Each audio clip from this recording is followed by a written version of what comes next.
you so much, Jordan. May is Mental Health Awareness Month, and despite the many ways we might have to preserve our mental health, doing so can sometimes be overwhelming. Fox's Russell Rose reports on an innovative way to care for our mental well-being. We now have all these new treatment options for people who come to us instead of just using another medication. Dr. Nate Upshaw is a board-certified psychiatrist and has the NeuroSpa TMS therapy centers across the Tampa Bay area.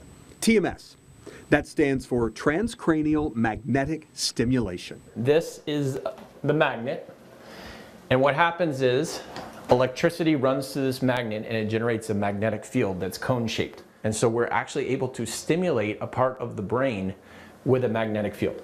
With this new technology, you can actually see the part of the brain that makes a person depressed or anxious. TMS then targets those places. So most people who get this treatment, their depression and anxiety improve. Now, while TMS has been around for a while, there is a newer treatment using something you have probably heard of: ketamine. That's right, ketamine. And what it does is it helps with depression, and it really helps for suicidal thoughts. So it's a game changer. There's only 2 medications that are approved for suicidal thoughts, and that's lithium and clozaril. Both of those medicines are very serious medicines that you wouldn't just start for someone. Whereas someone who's suicidal and very depressed, if you give them IV ketamine twice a week, they improve very quickly.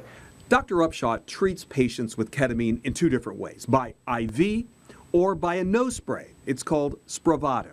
It can be very good for PTSD because there's a little bit of a dissociative phenomenon where you kind of get out of your own head a little bit. So what's the takeaway here? Well, Dr. Upshaw wants you to know that even though you may have tried other things to improve your mental health, there are other things out there that might help. The big thing I like to tell people is, imagine everyone who's in line to pick up their antidepressants at CVS and Walgreens.